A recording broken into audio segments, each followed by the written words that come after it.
নমস্কার, welcome back student. আমরা গতদিন শিখেছিলাম প্রথম প্রেজেন্ট ইনডেফিনাইট টেন্স। আশা করি তোমাদের মনে আছে। একটুখানি রিওয়াইন্ড দিয়ে দিই।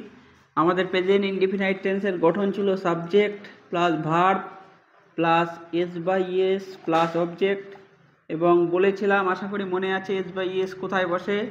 সাবজেক্ট থার্ড পারসন আর সিঙ্গুলার নাম্বার যখন হবে তখনই ভার্বের সঙ্গে এস বাই এস হবে। এবং সাবজেক্টকে কিভাবে চেনা যায়, অবজেক্টকে কিভাবে চেনা যায় আশা করি মনে আছে। ভার্বকে প্রশ্ন করতে হবে কে বা কারা দিয়ে, তাহলে সাবজেক্ট পাবো, আর কি বা কাকে দিয়ে প্রশ্ন করলে অবজেক্ট পাবো। পারলে আমাদের আগের ভিডিওটা দেখে নিও, ওতে ডিটেলসে প্রেজেন্ট ইনডেফিনাইট টেন্সের আসল গঠন শেখানো আছে।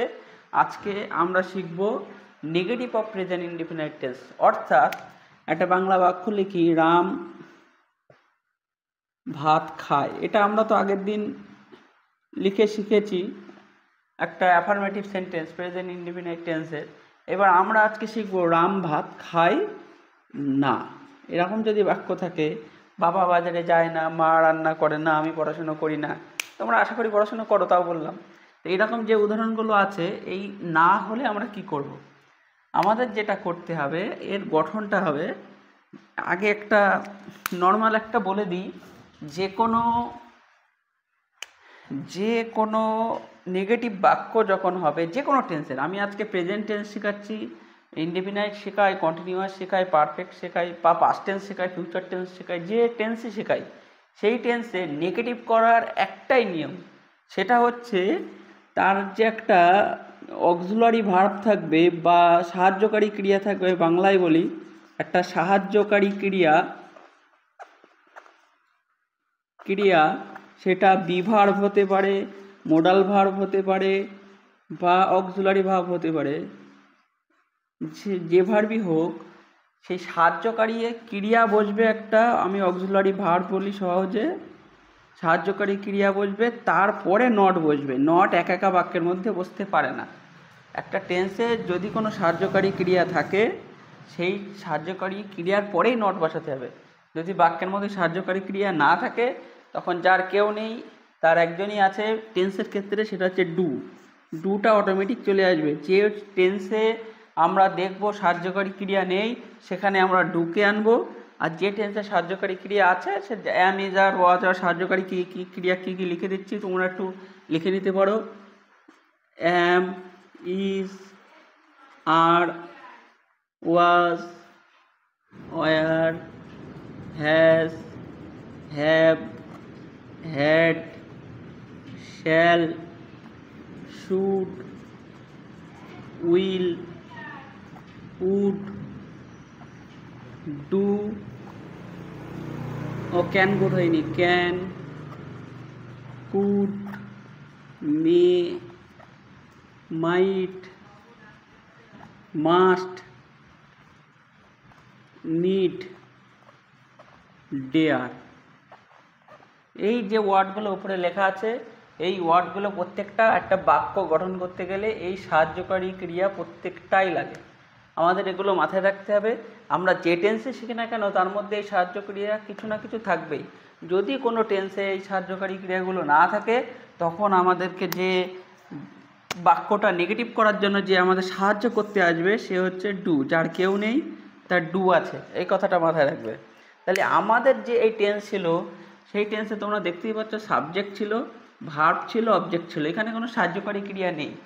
তাহলে এই প্রেজেন্ট ইনডেফিনাইট টেন্সের নেগেটিভ করতে গেলে আমাকে সাহায্যকারী ক্রিয়ার পরে নট বসে, অতএব নট বসানোর জন্য একটা সাহায্যকারী ক্রিয়া লাগবে।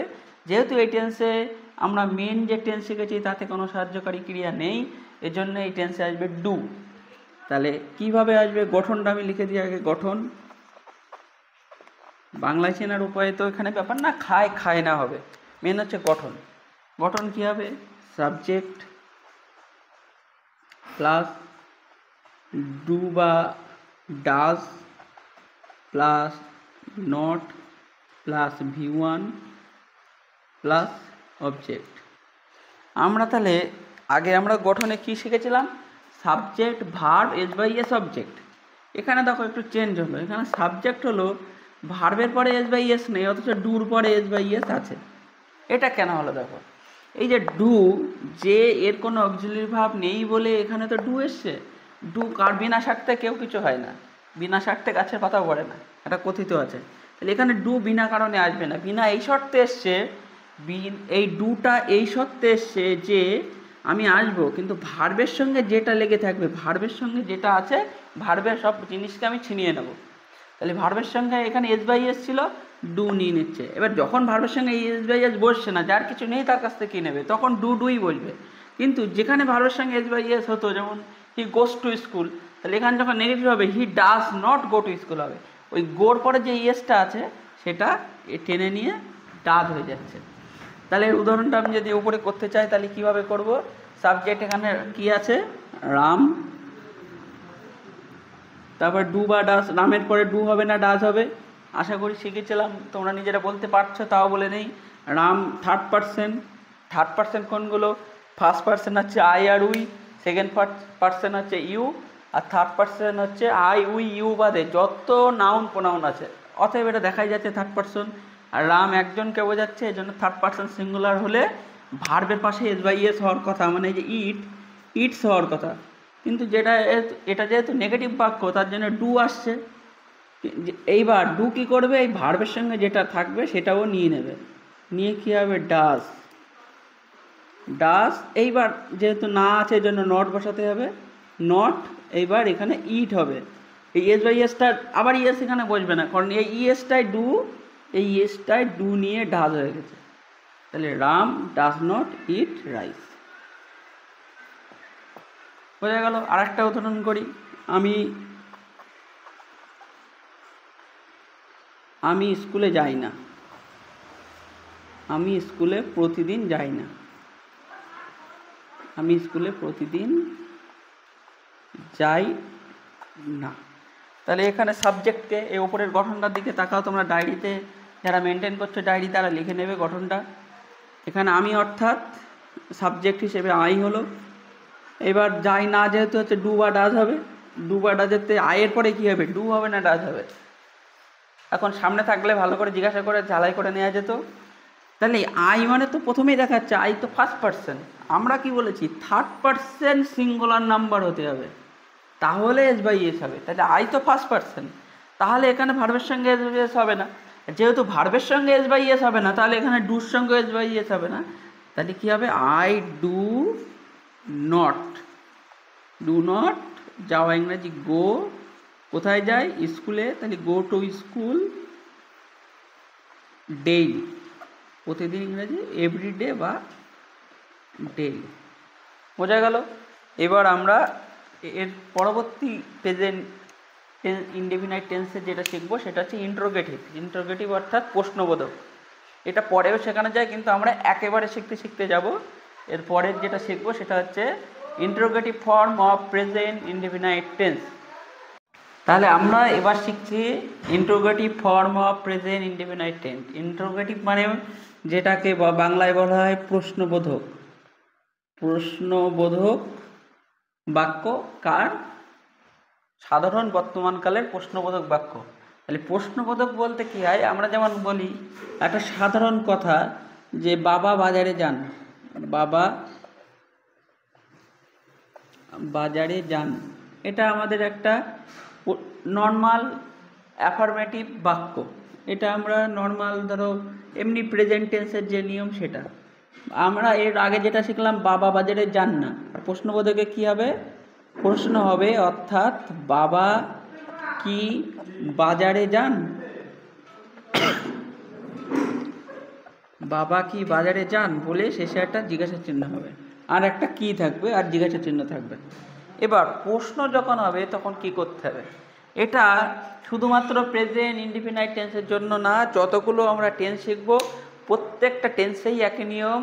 সেটা হচ্ছে কোনো বাক্যকে প্রশ্নবোধক করতে গেলে সেই বাক্যের মধ্যে যে অক্সিলারি ভার্ব বা সাহায্যকারী ক্রিয়া থাকবে, সেই সাহায্যকারী ক্রিয়াটা সাবজেক্টের আগে যাবে, ওটা গেলেই প্রশ্নবোধক হয়ে যাবে। যেমন আমাদের এই বাক্যটা তাহলে নর্মাল যে বাবা বাজারে যানটা কি হচ্ছে? যে ফাদার গোস টু মার্কেট। এটা তো আমরা শিখেছি অলরেডি। আগের দিনের ভিডিও শিখেছি, বা নেগেটিভে একটু আগে আমরা এটা নিয়ে ঝালাই করলাম, subject plus verb plus ES plus object, father goes to market হলো। যখন প্রশ্ন হচ্ছে তাহলে অক্সিলারি ভার্ব আগে যাবে, কিন্তু এই বাক্যে অক্সিলারি ভার্ব তো নেই। অক্সিলারি ভার্ব তাহলে কে থাকবে? আমি একটু আগেই নেগেটিভের বেলায় বললাম, আমাদের যে বাক্যে কোনো অক্সিলারি ভার্ব থাকবে না তাকে বাঁচাতে আসবে ডু। তাহলে এখানে প্রথমে তাহলে ডু আসবে অক্সিলারি ভার্ব হিসেবে। এবার দেখো ফাদার গোজ আছে, আমি এক্ষুনি বলেছি ডু বিনা কারণে আসবে না, ডুর একটা শর্ত আছে, ভার্বের সঙ্গে যা থাকবে ও সেটা নিয়ে নেবে ভার্বের কাছ থেকে। তাহলে এখানে ভার্বের গোর সঙ্গে কি যুক্ত আছে? ইয়েস, এই ইয়েসটা ও নিয়ে নেবে, ডাজ হয়ে গেল, ডাজ ফাদার অক্সিলারি ভার্ব আগে দিলাম, তাহলে ইয়েসটা এ নিয়ে নিল, তাহলে এখানে শুধু পড়ে থাকলো গো টু মার্কেট। এটা বড় হাতের পড়ে গেছে, মার্কেট দিয়ে জিজ্ঞাসা চিহ্ন। আশা করি বুঝেছ। আর একটা উদাহরণ দিয়ে বোঝাই ছোট করে, যে আমি কি সোজা একটা লিখি, নাচ করি, জিজ্ঞাসা চিহ্ন, আমি কি নাচ করি। তাহলে এটা কি হবে? আমি কি ফার্স্ট পার্সন যদি হয় তাহলে তো ভার্বের সঙ্গে এস বাই এস হয় না, তার মানে ডুর সঙ্গে এস বাই এস যুক্ত হচ্ছে না, তাহলে ডু হলো ডু আই, আর নাচ করা ইংরাজি ড্যান্স, ডু আই ড্যান্স, জিজ্ঞাসা চিহ্ন, ব্যাস বাক্য কমপ্লিট। আশা করি ইন্টারোগেটিভ ফর্মটা বোঝা গেল। এবার আমরা শিখব ইন্টারোগেটিভ নেগেটিভ ফর্ম, মানে প্রশ্নও থাকবে নাও থাকবে, এর পরবর্তীতে আমরা শিখছি। যাক, এবার আমরা শিখব interrogative negative form of present indefinite tense. Interrogative মানে আমি বললাম এটা মানে কি প্রশ্নবোধক, আর নেগেটিভ মানে না বোধক। প্রশ্নবোধক না বোধক ফর্ম মানে প্রশ্নও থাকবে, জিজ্ঞাসা চিহ্ন বা কি থাকবে, আর না বোধক মানে নাও থাকবে। তাহলে আমরা আগে প্রশ্নবোধকও শিখেছি, আমরা না বোধকও শিখেছি একটু আগে এতে। তাহলে আমরা মনে করো প্রশ্নবোধক করতে গেলে আমাদের কি করতে হবে? আমাদের এই বাক্যের অক্সিলারি ভার্ব আমাদের আগে আনতে হবে। আমি আগে গঠনটা লিখে দেই, তাহলে তোমাদের এটা যখন পড়াবে ভালোভাবে বোঝা যাবে। গঠনে ডু বা ডাস আগে বসবে, তোমরা গঠনটা লিখে নেবে, প্লাস সাবজেক্ট বসবে, প্লাস নট বসবে, প্লাস V1 প্লাস অবজেক্ট। এটা তো তোমরা গঠনটা দেখে না ভালো করে। এবার এখানে কেন কি হলো? যেহেতু প্রশ্নের জন্য আমাদের ডু বা ডাসটা আগে আনতে হচ্ছে। অ্যাকচুয়ালি নেগেটিভ করতে হলে ডু বা ডাসের পরে নট বসতো, কিন্তু যেহেতু এর সঙ্গে প্রশ্নও আছে এই জন্য এখানকার ডু বা ডাসটা আগে গেল। এই ডু বা ডাস plus subject plus not plus V1 plus এখানে একটা জিজ্ঞাসা চিহ্ন হবে যেহেতু প্রশ্ন। তাহলে মা কি রান্না করে না? তাহলে এখানে মা থার্ড পারসন সিঙ্গুলার নাম্বার, মানে ডু বা ডাস হওয়ার কথা, তাহলে আগে ডাস দিলাম, ডাস। এবার মা এটা নাউন না প্রোনাউন? মা তোমরা জানো মাদার অবশ্যই নাউন, প্রোনাউন তো মাত্র he she I we you they it, এ কটাই মাত্র প্রোনাউন, তাহলে অবশ্যই মা নাউন। এবার একটা নিয়ম আছে, নাউন যদি হয় এই নটটা সাবজেক্টের আগে বসবে। এটা ভালো করে স্টার চিহ্নতে ডায়েরিতে লিখে নাও। যদি ইন্টারোগেটিভ নেগেটিভ ফর্মে সাবজেক্ট যদি নাউন হয় তাহলে নট সাবজেক্টের আগে বসবে। তাহলে এখানে কী হবে? ডাজ নট মাদার ভার্ব কি আছে? রান্না করা, তাহলে কুক। এখানে অবজেক্ট নেই, অবজেক্ট দেবো না। আর একটা উদাহরণ দেই,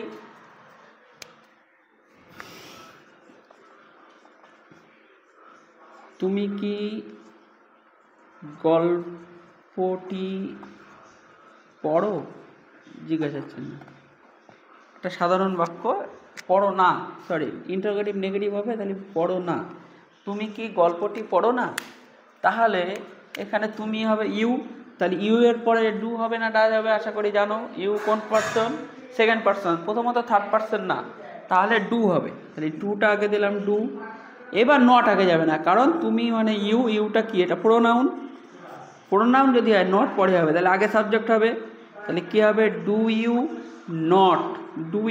নট, তারপরে ভার্ব মানে রিড, ডু ইউ রিড গল্পটি, কোনো বাংলায় এরকম কোনো বিশেষ্য যাকে আমরা নাউন বলি তারপরে টিটা খানাখানি থাকলে তার আগে দি বসে, তাহলে গল্পটি কী হবে? দি স্টোরি দিয়ে জিজ্ঞাসা চিহ্ন। তাহলে এখানে ডু আগে আসলো, সাবজেক্টের আগে আসলো, তাতে আমাদের ইন্টারোগেটিভ হলো, আর নট আছে নেগেটিভ হলো। ইন্টারোগেটিভ নেগেটিভের এই ফর্ম আমরা আজকে প্রেজেন্ট ইনডেফিনাইট টেন্স সম্পূর্ণভাবে শিখলাম। আমরা নেক্সট দিনের ক্লাসে প্রেজেন্ট কন্টিনিউয়াস টেন্স শিখব। তবে এইটার মধ্যে যেটা মনে রাখতে হবে, তোমাদের ভুল হওয়ার জায়গা, প্রশ্ন বলে দুবারটা আগে আসলো, নটটা নটের জায়গায় থাকলো, ঠিক আছে, কিন্তু সাবজেক্ট যদি নাউন হয় বারবার নিচেষ্টা চিহ্ন দিয়ে লেখো ইন্টারোগেটিভ নেগেটিভ ফর্মে। সাবজেক্ট যদি নাউন হয় নট সাবজেক্টের আগে বসবে, সাবজেক্ট যদি প্রোনাউন হয় নট সাবজেক্টের পরে বসবে। আশা করি ভালো লাগছে ক্লাস। যদি ভালো লাগে সাবস্ক্রাইব করো, বন্ধুদের সঙ্গে শেয়ার করো।